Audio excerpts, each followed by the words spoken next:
मणिपुर के बरक्स बचा के नहीं रख पाए। जैसे कहते हैं ना, देखोगे तो हर मोड़ पे मिल जाएंगी लाशें, मगर इस शहर में तुम्हें कातिल ढूंढे से नहीं मिलेगा। मणिपुर में यही वाकया है सर, कि अगर प्रधानमंत्री जी मणिपुर जाते तो स्थिति इतनी विस्फोटक नहीं होती। प्रधानमंत्री का पद और कद दोनों बड़ा होता है। आप मलहम लेके जाते, मलहम, आपकी मौजूदगी मलहम का काम करती है, ना जाने क्यों। शुक्रिया। जब आप कहते हैं ना इतना मिनट, तो लगता है कि फांसी से पहले पूछा जा रहा है। नहीं सर, बता तेरी रजा क्या है। बहरहाल, thank you honourable deputy chairman sir, vice chairman sir. दो तीन छोटी छोटी चीजें हैं, उसी को कहूंगा। ज्यादा खुशी इस बात की है कि आज मणिपुर को ये लग रहा होगा कि हमारे देश का हिस्सा है, यहाँ के संवाद से, यहाँ के विमर्श से। सर, एप्रोप्रिएशन का मामला है। मैं बजट के दौरान अक्सर एक बात कहता रहा हूं कि अपने देश में डायरेक्टिव प्रिंसिपल्स में आर्टिकल 39 सब क्लॉज सी है। आज हम सबको जरूरत है कि हमारा बजटरी प्रावधान, बजटरी प्रोविजंस उस लेंस से देखा जाए ताकि आय का संकेंद्रण न हो, आय का असमान वितरण न हो, और बाद में जब कोई राज्य सरकार पीकेटी को बुलाती है तो उस पर भी नाराज हो जाते हैं लोग। तो ये खैर अलग मसला है। सर, मैं दो तीन छोटी छोटी चीजें कहने से पूर्व सबसे पहले तो ये कहूं कि आज जो भी दो चार चीजें कहूंगा वो मणिपुर के अपने भाइयों बहनों, उनके मृतकों, विस्थापित लोगों को समर्पित है। आलोचना नहीं, शिकायत नहीं, मैं अपने संदर्भ में कुछ चीजों को रखूंगा। सर, सिक्योरिटी के ऊपर आपने सोशल डेवलपमेंट के ऊपर सिक्योरिटी को तरजीह दी है। मैं सिक्योरिटी फिनोमेना को नजरअंदाज नहीं करना चाहता, लेकिन तह में अगर जाएं आप, ये मई 23 में क्यों शुरू हुआ? एक माननीय उच्च न्यायालय का निर्णय आया, हम उसका हम अवलोकन नहीं कर पाए कि इस निर्णय का अंजाम क्या होगा, जो लोग कहते हैं कि हमें अंदाजा ही नहीं था। दूसरा, ट्राइबल और रूरल डेवलपमेंट को लेकर के बहुत आशंकाएं हैं, उसमें भी एलोकेशन बहुत ही छोटा है compare to other heads. Disaster prone state है सर, हमारी सुलता जी कह रही थी स्ट्रेटेजिक इंपॉर्टेंस का स्टेट है, लेकिन डिजास्टर प्रोन भी है। वहां पर आपने 50 करोड़ रुपए मात्र एलोकेट किए हैं। ये it doesn't speak very good about us. और ट्रांसपेरेंसी, अकाउंटेबिलिटी पर कई चीजें मैं बाद में आऊंगा। एक आध मिनट अगर ज्यादा समय लूं, सर एक कोट करना चाहता हूं। जमीना बॉमन, जिगमंड बॉमन की पार्टनर थी, होलोकॉस्ट सर्वाइवर थी। उन्होंने एक लाइन लिखी विंटर इन द मॉर्निंग में, the cruelest thing about cruelty is that it dehumanizes its victims before it destroys them, and thus the hardest of the struggle is to remain human in inhuman condition. इसका तर्जुमा अगर अपने हिसाब से करूं, क्रूरता के साथ सबसे क्रूर चीज यह है कि अपने विक्टिम को खत्म करने के पूर्व उनकी मानवीय मूल्यों को विलग कर देती है। अतः इस तरह के माहौल में मानवीय संवेदना को बचाकर रखना सबसे महत्वपूर्ण है। सर, हम मानवीय संवेदना को मणिपुर के बरक्स बचा के नहीं रख पाए। जैसे कहते हैं ना, देखोगे तो हर मोड़ पे मिल जाएंगी लाशें, मगर इस शहर में तुम्हें कातिल ढूंढे से नहीं मिलेगा। मणिपुर में यही वाकया है सर। मैं एक बात कई दफा पार्लियामेंट के बाहर कह चुका हूं, आज यहां दोहरा रहा हूं। चुनाव के बाद ऐसा नहीं है कि विपक्ष का कोई अलग से प्रधानमंत्री होता है। देश का प्रधानमंत्री मेरा भी प्रधानमंत्री, तो किससे शिकायत करूंगा, किससे उम्मीद रखूंगा?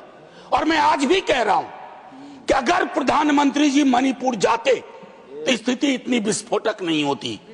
प्रधानमंत्री का पद और कद दोनों बड़ा होता है। आप मलहम लेके जाते, मलहम, आपकी मौजूदगी मलहम का काम करती है, ना जाने क्यों। बचपन से पढ़ते आए, कश्मीर से कन्याकुमारी, मणिपुर से मध्य प्रदेश, ये सर नफरत के बारूदी कारोबार ने इस देश को बहुत ऐसे संकेत दिए हैं जो अच्छे नहीं लगते हैं सर, प्रीतिकर नहीं लगते हैं, अनसेटल करते हैं, परेशान करते हैं। मणिपुर इसका उदाहरण है, देश के अलग अलग हिस्सों में इसके उदाहरण है। मेरा सिर्फ इतना कहना है सर, आज तक कोई मुल्क तरक्की की राह नहीं चल पाया अगर उसकी समुदाय के लोग, अलग अलग समुदाय बारूदी नफरत के कारोबार में लगे रहे। ये सीखना होगा सर। सर, लोगों का भरोसा मणिपुर में संस्थाओं से बिल्कुल उठ सा गया है। ये मैंने अपनी आंखों से देखा है सर। मैं संसदीय पार्लियामेंट्री ग्रुप ऑफ मेंबर्स के साथ गया था सर। मैं वहां के गवर्नर साहिबा से मिला, हम सब मिले सर। उनके अंदर जो भाव था, जो पीड़ा थी, वो पीड़ा मैंने दिल्ली दरबार में नहीं देखी सर। दिल्ली दरबार में उस पीड़ा का शतांश भी होता तो आज 2 वर्ष तक मणिपुर को इंतजार न करना पड़ता इस बहस के लिए, इस बातचीत के लिए। शायद आज उन्हें लग रहा हो, एक संदेश गया हो कि वो भी इस देश के हिस्सा है, क्योंकि काफी डिलेड रिस्पांस रहा हमारी ओर से। एक पीस पैनल बना, माननीय उपसभापति महोदय, बनने के काल से ही, निर्माण काल से ही वो कंट्रोवर्शियल रहा। उसके कंपोजिशन को लेकर के, उसमें जो अलग अलग सदस्य थे और उसमें जो भावनाएं थी लोगों की। लोगों ने कहा कि इस पैनल को, और वो पैनल एक भी दिन काम नहीं कर पाया। सर, कल्पना करिए माननीय उपसभापति महोदय, जलते हुए मणिपुर में, हिंसाग्रस्त मणिपुर में एक पैनल बना पीस का, और उस पीस पैनल की एक मीटिंग ना हो पाई हो। सर, आर्म्स टूटे गए। अभी हाल में लास्ट डेट 2 बार एक्सटेंड किया गया कि हथियार लोग लौटा दें। मुझे जानकारी नहीं है कितने हथियार लौट के आ गए और कितने नहीं आए। हमको लगता है कि संभवतः मंत्री जी अपने रिस्पांस में ये बताएं।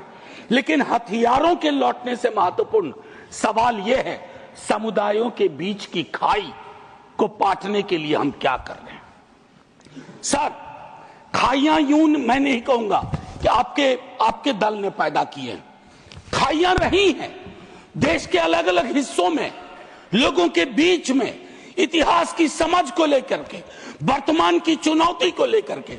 लेकिन सर, सुलह इस देश का डिफॉल्ट टेम्पलेट था। Peace building was the default template. हमने उस डिफॉल्ट टेम्पलेट को खारिज कर दिया है सर। क्षेत्रीय असंतुलन जो सामुदायिक असंतुलन में भी तब्दील होता है, और वो सारी चीजें, उस तरह के असंतुलन समुदायों के बीच की दूरी को और बढ़ा रहे हैं। मैं अंत में आपके माध्यम से सिर्फ ये आग्रह करूंगा माननीय उपसभापति महोदय, देश में पॉलिटिकल पार्टीज की आयु सीमित होती है, सरकारों की आयु सीमित होती है। आज आपको एहसास हो रहा होगा आप अगला भी जीतेंगे, लेकिन उस अगले का कोई अगला होगा, उस अगले के अगले का कोई अगला होगा। वहां जीत के गाड़ी रुकती है, इनकी रुक गई। मैं सिर्फ इतना कहूंगा कि देश का मिजाज, अगर देश में अलग अलग हिस्सों में मणिपुर जैसे हालात रहेंगे सर, तो हम $5 ट्रिलियन की इकोनॉमी किसके लिए बना रहे हैं, क्यों कोशिश कर रहे हैं 5 ट्रिलियन की इकोनॉमी।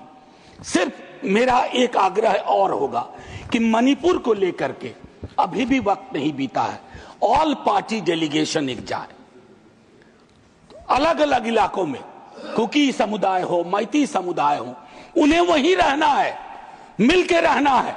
जैसे नॉर्थ इंडिया में जिन समुदायों के बीच में नफरत की फसल बोई जा रही है, कोई कहीं नहीं जा रहा, यहीं रहना है। तो यहीं अगर रहना है तो शांति से रहना होगा, न्यायप्रियता के साथ रहना होगा।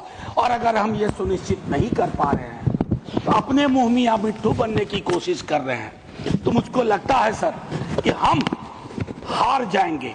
हमारा हारना छोड़ दीजिए सर, देश हार जाएगा, और जब देश हार जाएगा तो हमारे हाथ में कुछ भी हासिल नहीं होगा।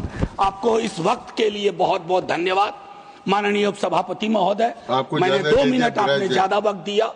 मैं जय हिंद बोल के खत्म करना चाहता हूं, लेकिन उससे पूर्व 30 सेकंड सर, मणिपुर की इस चर्चा को के लिए सारे सदस्यों का धन्यवाद। लेकिन हमारी भूमिका यहीं खत्म नहीं होती है। मणिपुर को यह संदेश देना होगा, you belong to us, we are nothing without you. जैसे एक एक हिस्से के बगैर हमारा कोई औचित्य, कोई अस्तित्व नहीं है। ये मैं समर्पित करता हूं मणिपुर के सभी समुदाय के लोगों को। जय हिंद सर। धन्यवाद।